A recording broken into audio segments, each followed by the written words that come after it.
자, 오늘 저희 말씀의 제목은 당신의 꿈은 무엇입니까?입니다.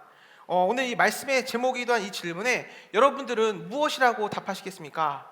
근데 막상 이제 꿈이 무엇이냐고 물어보면은 잘 대답하는 사람이 있는가 한 반면에 아직은 좀 잘 모르겠다라고 대답하는 사람들도 있습니다. 그래서 이번에는 질문을 좀 바꿔보겠습니다. 당신이 가장 중요하게 생각하는 것이 무엇입니까? 당신이 무엇에 가장 즐거움을 두고 오늘 이 세상을 살아가고 있습니까? 여러분, 저는 이 꿈, 비전이라는 말이 참으로 좋습니다. 사실 우리가 이 꿈꿀 수 있다는 것은 하나님께서 우리에게 주신 복이 되는 것이기 때문입니다. 우리가 인생을 이끄는 것이 바로 이 꿈이기 때문에 우리에게 꿈이 있다는 것은 그만큼 엄청난 축복이 되는 것입니다. 만약에 우리에게 꿈이 없다고 한다면 인간의 삶은 그저 흐르는 시간에 불과할 것이기 때문입니다. 어떤 유모집에 보니까 학교에서 음주 예방 포스터를 그리라고 했더니 어떤 아이가 술병을 크게 그리고 그 밑에 이런 문구를 적었다고 합니다. 자고 일어나 보니 옆집이라고 말입니다. 즉 너무 술에 취해서 자기의 집도 못 찾는다라는 말입니다. 유머긴 하지만 이 꿈이 없는 사람이 마치 이와 같습니다. 그리고 이 말이 더 크게 와닿는 것은 제가 바로 이러한 사람이었기 때문이었습니다. 저는 꿈이 없었습니다. 아니, 처음부터 없었던 것은 아니었습니다. 고등학교 때까지 저에게는 꿈이 있었습니다. 여러분, 제 꿈이 무엇일 것 같나요? 네, 아시는 분들도 계실 줄 몰랐는데 맞습니다. 제 꿈은 개그맨이었습니다.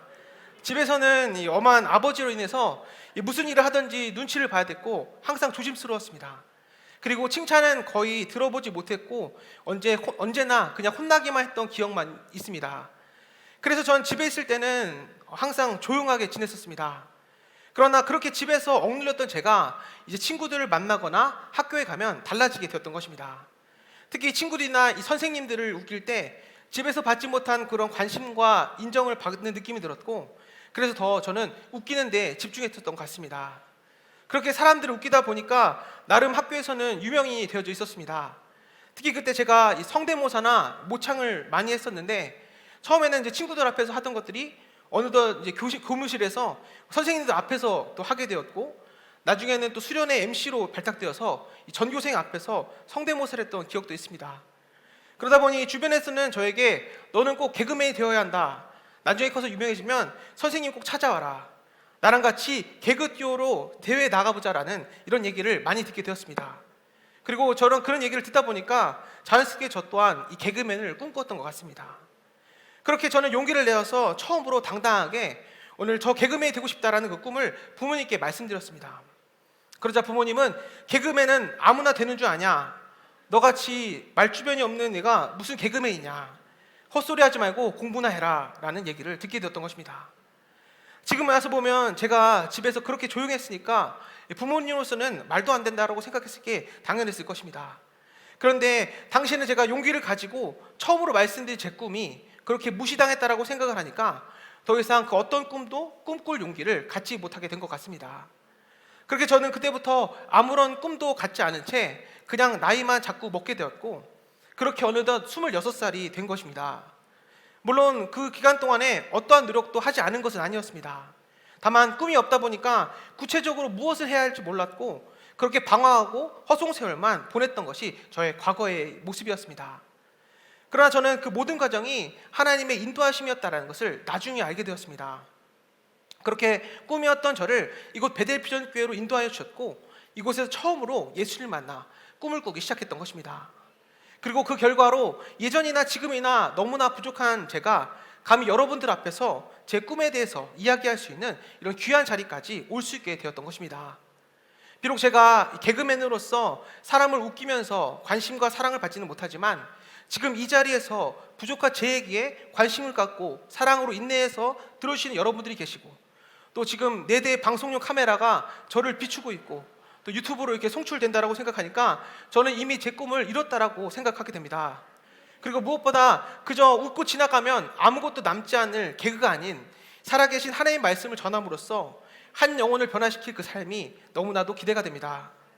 무엇보다 제 꿈이 아닌 하나님의 꿈을 꾸시게 한 것에 대해서 너무나 감사드리며, 여기 계시는 우리 모든 분들도 저와 같이 하나님의 꿈을 꾸시기를 바랍니다. 혹시 여기 계시는 분 중에 지금 제 나이에 무슨 꿈 이야기를 하시냐라고 하면서 오늘 그렇게 생각하는 분도 계실지 모르겠습니다. 물론 성경에 보면 하나님 만난 사람들은 오늘 나이와 관계없이 하나님의 주신 꿈을 가슴에 품고 살아간 것을 우리는 볼 수 있어야 할 것입니다.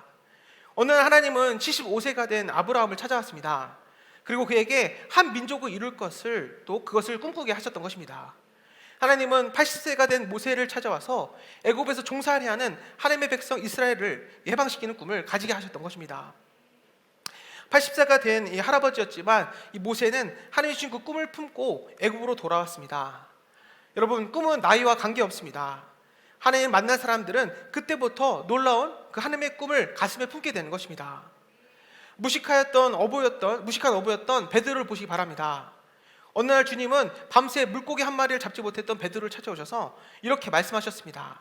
나를 따라오너라. 내가 너를 사람이 낚는 어부가 되게 하리라. 평생 이 갈릴리 호수에서 물고기만 졌던 이 베드로에게 예수님께서는 세계 복음화의 비전을 심어주신 것입니다. 베드로는 주님이 주신 그 꿈을 가지고 예수님을 따르기 시작하였습니다. 이처럼 이 성경을 보면 꿈을 가진 사람들의 이야기로 가득 차 있게 되는 것입니다. 마찬가지로 이 사람에게 있어서 꿈은 중요합니다. 한 사람이 어떤 꿈을 가지고 있느냐에 따라 이 삶의 질이 달라지기 때문입니다. 어떤 사람은 자기에게는 특별한 꿈이 없다라고 말하기도 합니다. 아마 그런 사람은 가장 불행한 인생을 사는 사람일 것입니다. 왜냐하면 이 목적 없는 인생, 꿈과 비전이 없는 인생은 미래가 없기 때문입니다. 왜 사람들이 자살합니까? 그것은 꿈이 없거나 그 꿈이 깨졌기 때문입니다. 어떤 분의 글에 보니까 거지들은 절대로 자살하지 않는다고 합니다. 왜 거지들이 자살하지 않을까요? 적어도 거지들에게는 한 가지 목적, 이 먹어야 한다라는 목적이 분명하게 있기 때문에 절대로 자살하지 않는다라는 것입니다. 하나님은 이 믿음의 사람들에게 언제나 꿈을 심어주십니다. 먼저 한 사람의 그 마음속에 꿈과 소원을 심어주시고 또 그 소원에 따라 하나님의 일에 헌신하게 만드시는 것입니다. 그래서 사도 바울은 빌립보서 2장 13절에서 너희 안에 행하시는 이는 하나님이시니 자기의 기쁘신 뜻을 위하여 너희로 소원을 두고 행하게 하시나니 라고 말씀하였던 것입니다. 또 요엘 선지자는 말세에 이 땅에 부어주실 성령님에 대해서 말씀하시면서 성령이 임하면 자녀들은 예언할 것이요 청년들은 이상을 볼 것이고 늙은이들은 꿈을 꿀 것이다 라고 말씀하였던 것입니다. 이처럼 성령이 임하시면 자녀들은 장래의 일을 말하게 될 것입니다. 내가 커서 무엇이 되겠다라고 말하게 된다는 것입니다. 또 청년들에게 성령이 임하시면 이상, 그 비전을 보게 된다는 것입니다. 그리고 연세 많으신 어르신들에게 성령님께서 임하시면 꿈을 꾸게 된다는 것입니다. 과거만 벌어보던 이 어른들이 교회의 부흥을 꿈꾸고 하나님 나라에 임할 것을 꿈꾸게 된다는 것입니다. 그렇습니다. 하나님은 하나님의 사람들에게 꿈을 주시고 하나님의 일을 하도록 만드시는 것입니다. 여러분, 우리 예수님에게도 꿈이 있었습니다. 예수님이 가지신 꿈은 크게 두 가지입니다. 하나는 십자가였고 다른 하나는 교회였습니다. 주님은 공생애 내내 단 한 번도 십자가를 잊어버린 적이 없으셨습니다. 언제나 주님은 십자가를 향한 걸음을 걸어가셨던 것입니다. 우리가 알다시피 예수님은 이 갈릴리에서 인기스타셨습니다. 예수님이 가시는 곳에는 수많은 사람들이 모여들었습니다. 그런데 예수님은 그 갈릴리의 그 모든 인기를 버리시고 예루살렘으로 올라가셨던 것입니다. 왜 그렇습니까? 그것은 바로 십자가를 지시기 위해서입니다. 당신이 십자가에서 죽으셔야만이 온 세상을 구원을 받는다는 것을 주님께서는 아셨다는 것입니다. 주님의 다른 하나의 꿈은 바로 교회였습니다. 사실 주님의 모든 사역은 이 땅에서 하나님의 교회를 세우는 것에 집중했다라고 해도 과언이 아닐 것입니다. 주님은 이 땅을 지배하고 있는 음부의 권세를 깨뜨리고 하나님 나라를 확장하기 위해 교회를 세우셨던 것입니다. 사도행전은 바로 이 주님의 꿈대로 이 땅에 세워진 교회가 예루살렘과 유대와 사마리아와 땅끝까지 예수님의 증인이 되어 이 땅에 하나님 나라를 세우기 시작한 것을 우리에게 보여주고 있는 것입니다. 그렇다면 여러분, 왜 주님은 교회를 세울 것을 꿈꾸고 그 교회를 그토록 귀하게 여기셨던 것일까요? 그것은 간단합니다. 교회가 복음을 온 땅에 전할 유일한 기관이기 때문입니다. 주님은 이 땅에 세워진 주님의 교회들이 십자가 복음을 들고 땅끝까지 가기를 원하셨습니다. 왜냐하면 우리 주님은 이 교회를 통해 온 세상에 하나님 아버지께로 모든 영혼들이 돌아오게 될 것을 꿈꾸셨기 때문입니다. 그렇게 십자가 복음으로 어둠의 세상을 비추고 오늘 교회가 예수님을 나타내 생명으로 인도하시기를 기대하셨다는 것입니다. 주님이 꿈꾸셨던 교회, 세상을 살리는 교회, 저는 우리 베델비전 교회가 바로 그런 교회가 될 줄 믿습니다. 예수님의 제자들은 이 제자로 부름받았을 때 그들 나름대로의 꿈을 가지고 있었습니다. 우리가 알다시피 이 세베대의 아들 야고보와 요한은 예수님이 영광스러운 자리에 앉게 되면 하나는 주님의 우편에, 하나는 좌편에 앉는 것을 꿈꾸고 있었습니다. 그리고 다른 제자들 역시 초호의 만찬 자리에서 제자들은 누가 크냐라는 문제로 서로 실랑이를 벌였던 적도 있습니다. 오늘 본문에 보면 주님은 승천하시기 전 제자들에게 예루살렘을 떠나지 말고 아버지가 약속하신 것을 기다리라. 요한은 물로 세례를 베풀었으나 너희는 몇 날이 못되어 성령으로 세례를 받으리라 라고 가르쳤습니다. 그런데 제자들의 관심은 다른 데 있었습니다. 그래서 이렇게 주님께 질문합니다. 주님께서 이스라엘 나라를 회복하심이 이때입니까? 제자들의 마음, 그들의 꿈은 여전히 이 땅에 있었고 조국인 이스라엘이 로마로부터 해방되는 것을 꿈꾸고 있었던 것입니다. 그리고 그 후에는 높은 관직을 얻어 잘 사는 것에 오늘 그들의 마음이, 그들의 꿈이 있었다는 것을 우리가 나타내주고 있는 것입니다. 이처럼 제자들은 꿈은 철저하게 세속적인 것이었습니다. 주님은 이런 세속적인 꿈을 가지고는 세상을 변화시킬 수 없다는 것을 너무나도 잘 아셨습니다. 그래서 예수님은 이 제자들의 꿈을 바꿔주기를 원하셨던 것입니다. 우리 다 같이 본문 7절과 8절 말씀을 함께 읽어보도록 하겠습니다. 때와 시기는 아버지의 권한에 두셨으니 너희가 알 바가 아니요 오직 성령이 너에게 임하시면 너희가 권능을 받고 예루살렘과 온 유대와 사마리아와 땅끝까지 이르러 내 증인이 되리라. 아멘. 보십시오. 주님은 이 세속적인 것에 관심을 가지고 있던 이 제자들에게 하나님의 나라를 꿈꾸게 하셨던 것입니다. 이 땅, 유대만이 아니라 땅끝까지 보게 하셨다는 것입니다.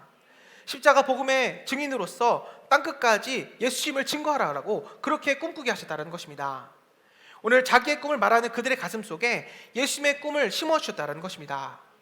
지금 여러분들의 꿈은 무엇입니까? 혹시 제자들처럼 세속적인 꿈만 가지고 있는 것은 아니십니까? 그렇다면 우리 꿈이 바뀌어야 할 것입니다. 왜냐하면 한 사람이 어떤 꿈을 꾸며 사는가 오늘 하는 것이 그 사람의 삶의 가치를 결정하기가 때문입니다. 그렇게 주님은 제자들의 꿈을 바꿔주시고 꿈이 바뀐 사람들을 통해 이 땅에 하나님의 나라를 이룬 일들을 감당시켜 주시는 것입니다. 우리가 아는 것처럼 사도행전은 누가라는 의사가 기록된 책입니다. 누가는 이 사도행전을 기록하기 전에 먼저 이 누가복음을 먼저 기록하였는데 흥미로운 것은 이 누가복음과 사도행전이 바로 이 데오빌로라는 한 사람에게 보내지기 위해 기록되어졌다는 사실입니다. 데오빌로라는 이름은 실명이 아닙니다. 하나님을 사랑하는 사람이라는 의미를 가진 익명입니다. 아마 그는 실명을 밝히기 어려운 로마의 고위층 사람으로 당시 이 기독교 복음에 대해 깊은 관심을 가지고 있었던 사람이었을 가능성이 큽니다. 그렇게 누가는 먼저 이 누가복음을 통해 예수님께서 어떻게 이 땅을 사셨는지, 왜 십자가에서 죽으셔야 했는지를 밝히고 있습니다. 그리고 무엇보다 예수님께서 부활의 역사성을 기록하심으로써 오늘 예수님이 바로 하나님이시며 또 그리스도라는 사실을 증거하고 있다는 것입니다. 말하자면 누가는 죽은 사람의 이야기를 기록한 것이 아니라 다시 살아나신 분, 죽음에서 부활하셔서 지금도 놀라운 일을 행하시고 계시는 예수 그리스도에 대해서 증거하고 있다는 것입니다. 또 누가는 누가복음에 이어 사도행전을 기록하면서 예수님이 승천하신 이후에 이 땅에 일어난 신비스러운 하나님 나라의 이야기를 들려주고 있습니다. 다시 살아나신 예수님께서 세계사와는 근본적으로 다른 구원의 역사, 하나님 나라의 역사를 이끌어 나가고 있다는 것을 밝히고 있는 것입니다.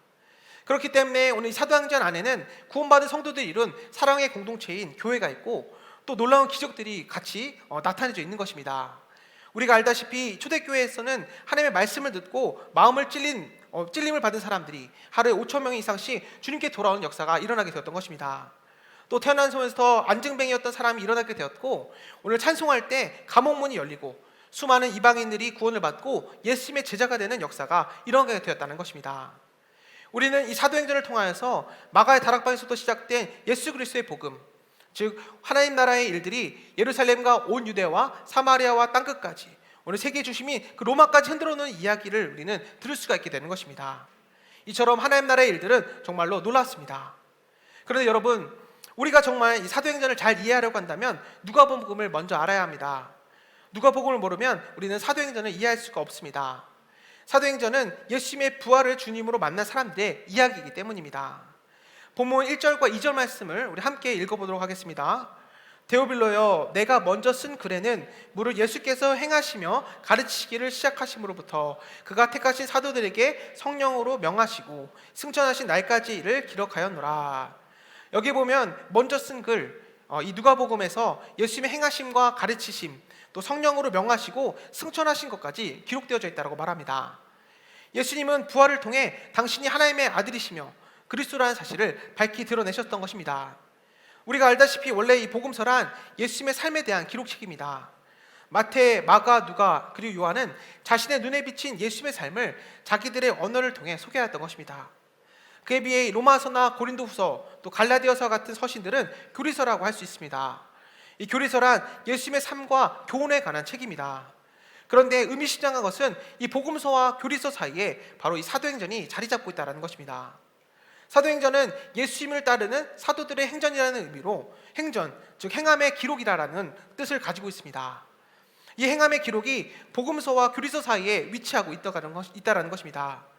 즉 예수님의 십자가 복음을 믿는 사람이라고 한다면, 예수님의 그 부활을 증거하는 사람이라고 한다면 마땅히 그 행위가 있어야 된다는 것을 우리에게 말씀해 주고 있는 것입니다.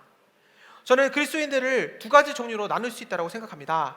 하나는 누가복음적 신앙이고 다른 하나는 사도행전적 신앙입니다. 누가복음적 신앙이란 예수님의 십자가 부활의 사건을 통해 구원받은 사람들을 가리킵니다.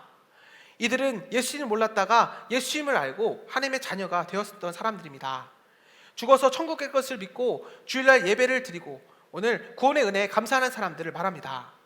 거기에 비해 오늘 사도행전적 신앙이란 예수님을 구주로 믿고 구원받는 것에서 그치는 것이 아니라 오늘 사도행전에서 나오는 것처럼 성령의 임재를 경험하고 하나님 나라의 일에 동참하는 신앙을 말하는 것입니다.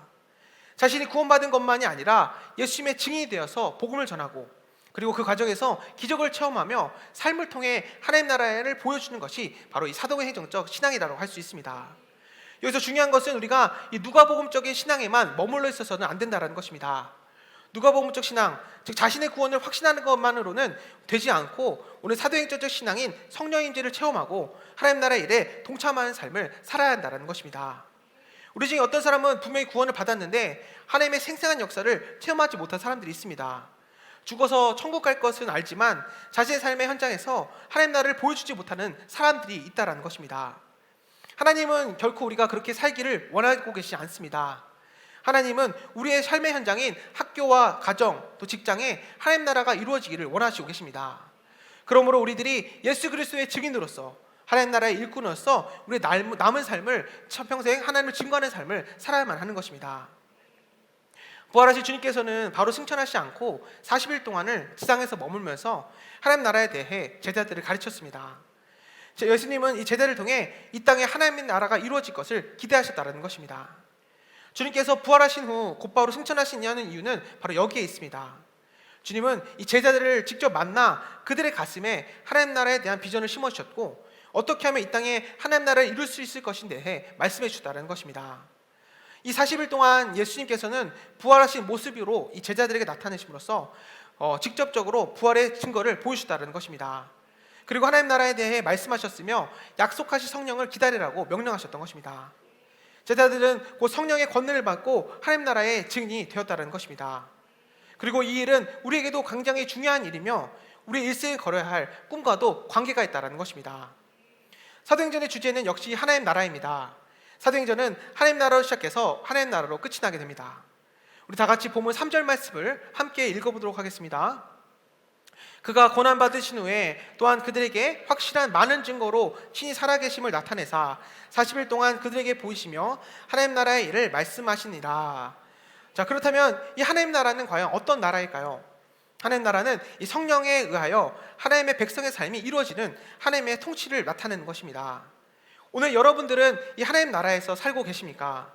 만약 여러분들이 이 성령을 통하여 다스리는 하나님의 통치에 복종하는 삶을 살고 계신다고 한다면 여러분들은 하나님 나라에 이미 살고 계시는 것입니다. 하나님의 통치에 복종할 때 내 안에 하나님 나라가 이루어지게 되고 내 가정과 또 우리 교회에 하나님 나라가 이루어지게 되는 것입니다.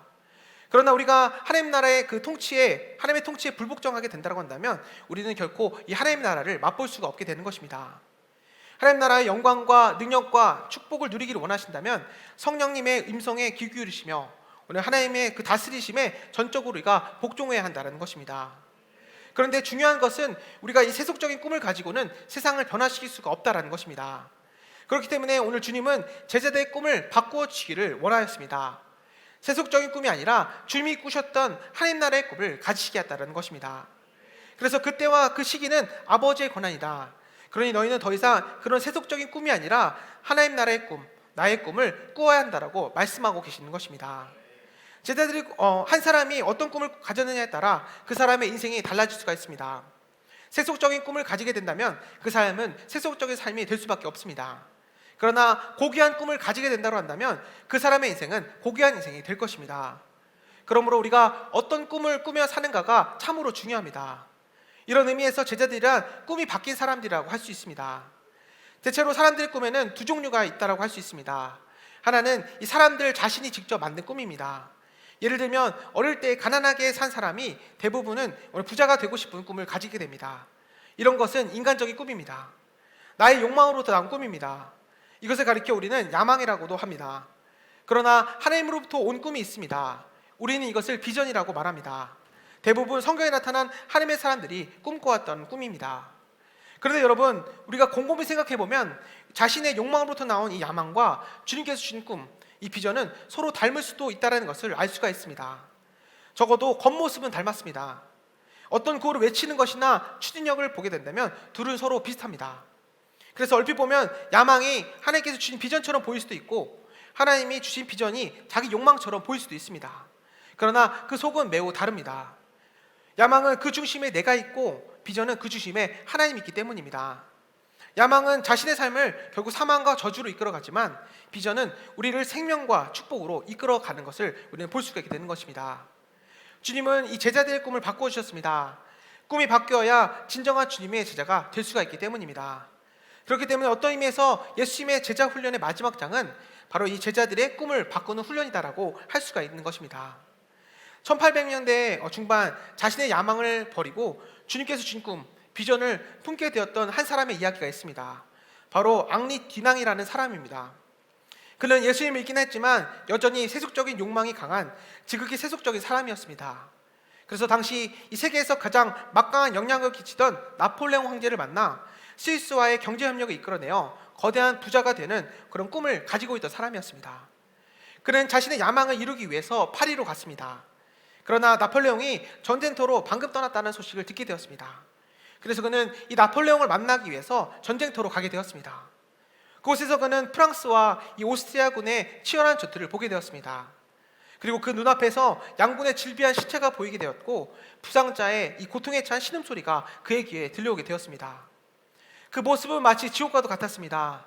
그는 마을 사람들과 힘을 합쳐 시체를 매장하고 부상병을 돌본 일을 하게 되었습니다.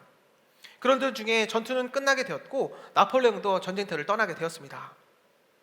그는 그곳에서 이 부상병들을 돌본 일을 하다가 이제 다시 나폴레옹을 만나러 갈 것인가를 두고 깊은 고민을 하게 되었는데 문득 자신도 모르게 기도해야겠다라는 생각이 들었습니다. 그리고 하나님 앞에 무릎을 꿇는 순간 하나님은 그의 마음속에 지금까지 그가 가지고 있었던 그 야망을 내려놓게 하셨던 것입니다. 나폴레옹과의 그 협상을 통해 엄청난 물질을 획득하려던 그 꿈을 내려놓게 하셨고 대신에 새로운 꿈을 심어주셨다는 것입니다. 전쟁 중에 아군, 적군은 물론이고 부상당하는 사람들을 보게 되면서 이를 통해 인류가 화해하는 새로운 평화의 꿈을 주셨다는 것입니다. 그래서 그가 주님이 주신 그 새로운 꿈을 꾸기 시작하였는데 그때 탄생한 것이 바로 우리 국제 적십자 운동이었던 것입니다.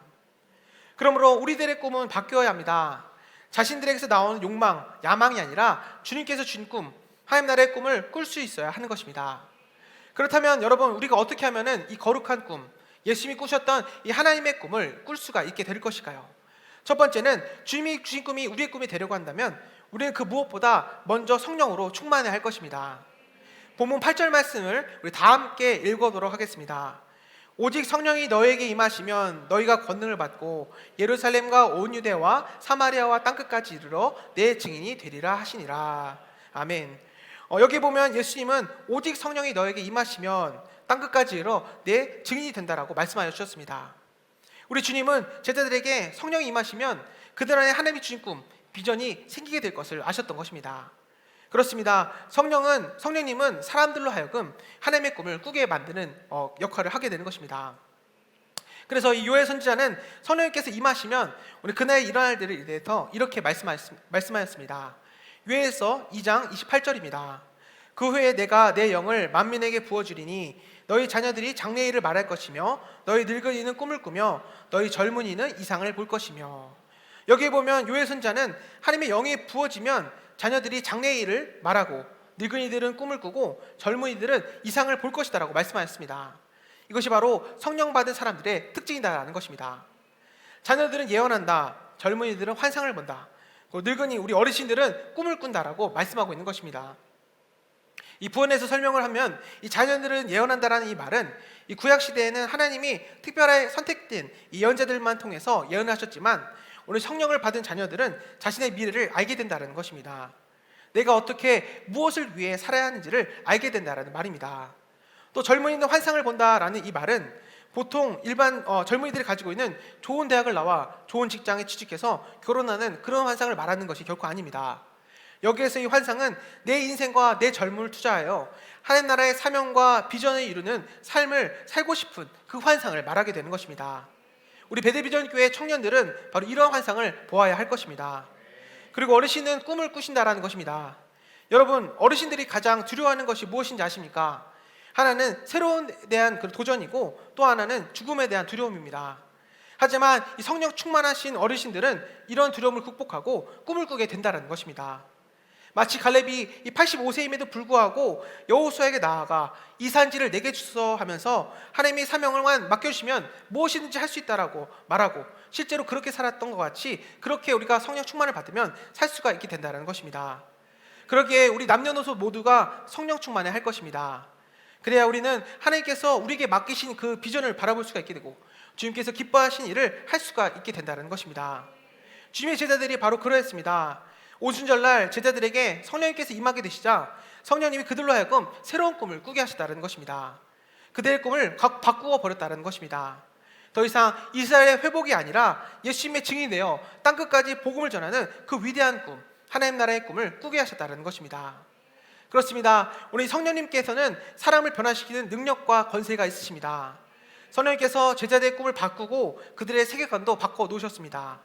저들의 가슴 속에 있던 이 세속적인 욕망, 그리고 야망을 버리게 하셨고 하나님 주신 꿈과 환상을 가지게 하셨다는 것입니다.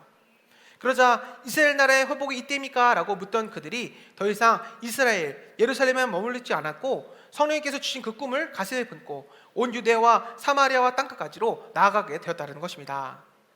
오늘 본문이 바로 그 이야기입니다. 성령님이 임하시면 예루살렘을 넘어 유대를 보게 되는 것입니다. 또 유대를 넘어 사마리아를 보게 되고 그리고 땅끝까지 품는 원대한 꿈을 꾸게 된다는 것입니다.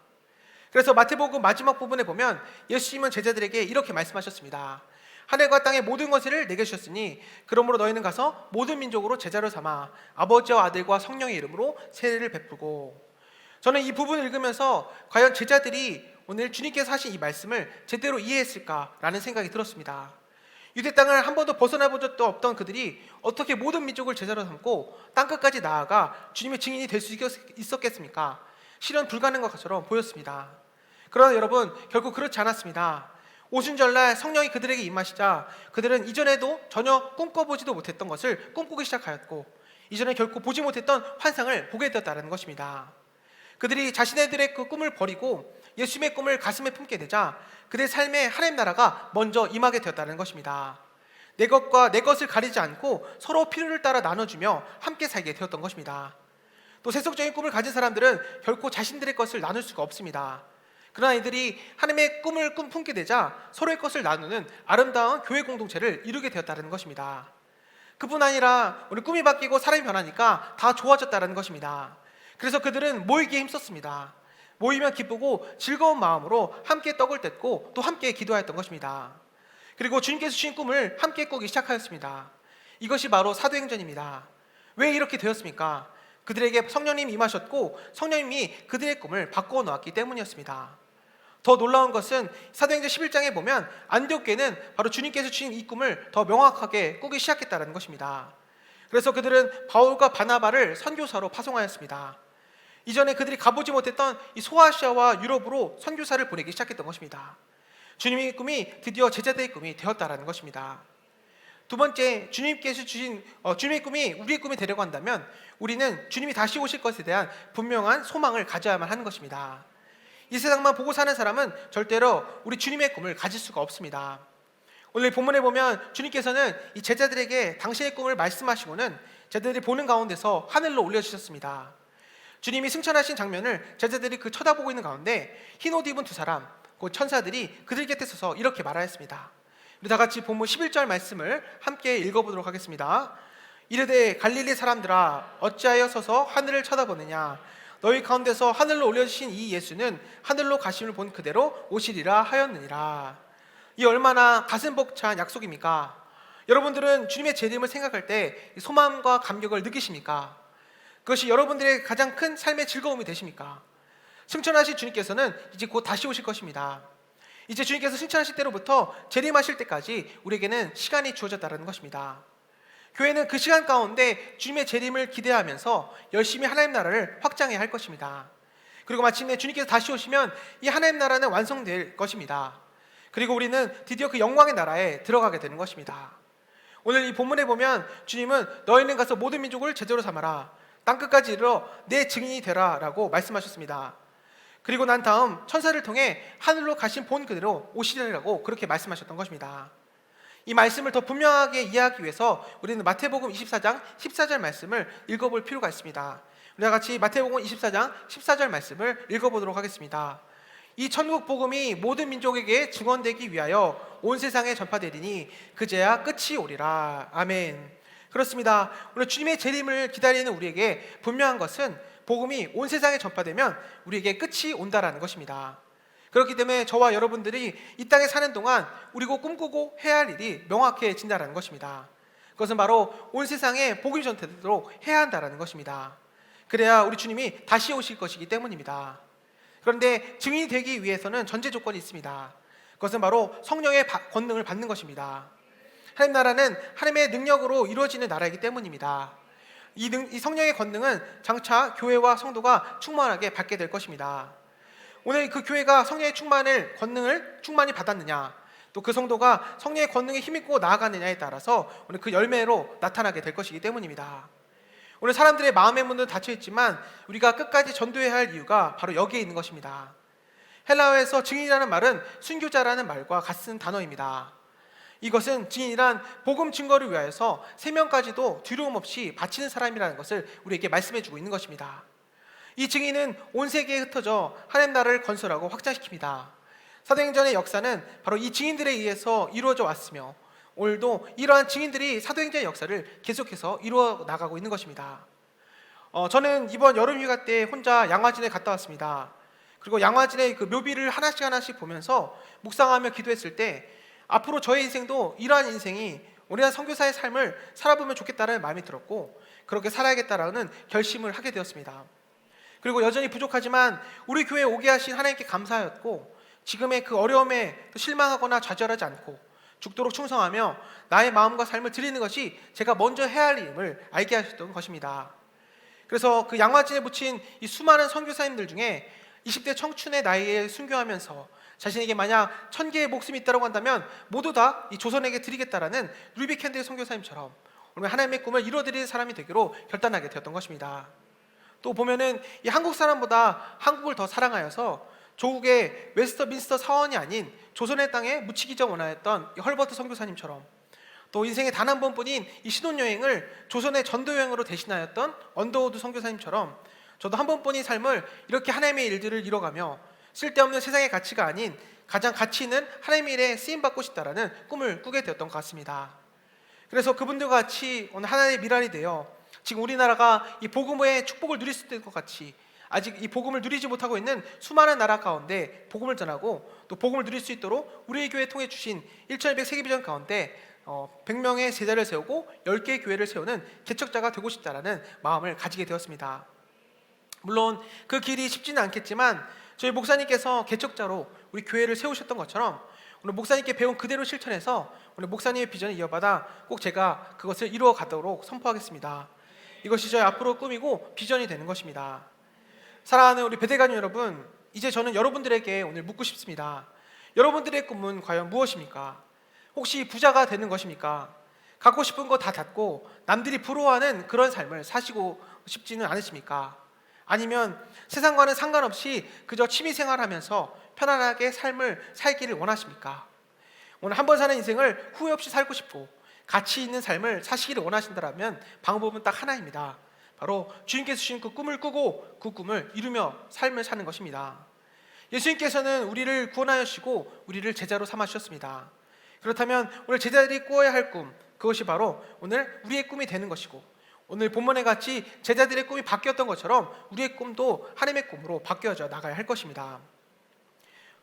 그러기 위해서 우리는 이 세속적인 꿈, 자신의 야망을 버리고 오직 우리 주님이 주셨던 그 꿈을 가지기에 노력해야 할 것입니다. 그 방법은 두 가지입니다. 오늘도 기도로 성령 충만하시기를 바랍니다. 그리고 다시 오실 주님을 기대하시기를 바랍니다. 땅끝까지에서 증인으로서의 삶을 사시는 우리 모든 가족들이 꼭 되시기를 바랍니다. 우리가 이 세상 것들의 꿈을 두고 산다면 우리는 쉽게 실망하고 허무한 인생을 살 수밖에 없습니다.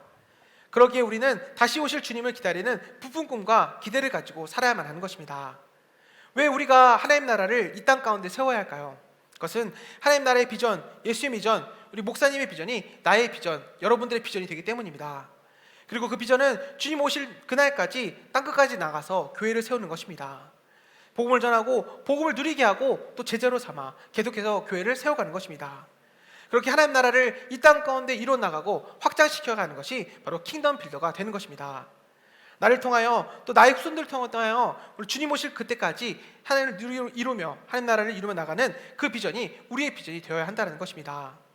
비전은 하나님으로부터 옵니다. 그리고 이 비전은 그 비전을 이루기를 소망하는 간절함이 있는 자들에게 부어지는 하나님의 축복이 되며 계속해서 전달되어 누룩처럼 부풀어져 가는 것입니다. 하나님은 그 비전을 소망하는 자들에게 비전을 이룰 수 있는 능력을 부으셔서 함께 그 비전을 이루어가게 하시는 것입니다. 여러분, 벌써 2021년도의 절반이 훌쩍 지나가게 되었습니다. 남은 기간 가운데 더욱더 우리 주신 그 비전을 붙잡고 달려가는 우리 모두가 되어야 할 것입니다. 이것은 교회를 세우신 하나님의 뜻이기도 하기 때문에 우리는 이 일에 더욱더 충성되이 더욱더 기도와 말씀을 통하여서 하나님 나라를 이루어가는 데 힘쓰는 우리 모두가 되어야만 하는 것입니다. 오늘 나 자신을 위한 삶의 틀을 벗고 이타적인 삶을 사시는 위대한 비전을 이뤄가시는 우리 모든 것들이 꼭 되시기를 바랍니다. 특별히 이 비전에 생명을 거고 나아갈 그 결단이 일어나 하나님의 비전, 우리 교회의 비전, 또 목사님 비전이 나의 비전이 되어 오늘 주님 오실 그날까지 함께 달려나가시는 우리 모두가 되시기를 간절히 소원합니다. 아멘. 여러분, 하나님 나라의 꿈을 꾸실 준비가 되셨습니까? 혹시 염려와 걱정이 되신다면 저를 보시기 바랍니다. 여러분들은 저보다 훨씬 더 훌륭하신 분들이시기 때문에 아마도 저보다 더 큰 일을 하실 수가 있을 것입니다. 또 하나님은 지금도 계속해서 저를 만들어 가시기 때문에 부족하지만 오늘 하나님을 믿고 꿈꾸며 나아갈 수가 있게 되는 것입니다. 여러분도 이 귀한 비전의 길을 함께 달려가를 소원하면서 이 시간에 함께 찬양하며 결단하는 시간을 갖도록 하겠습니다.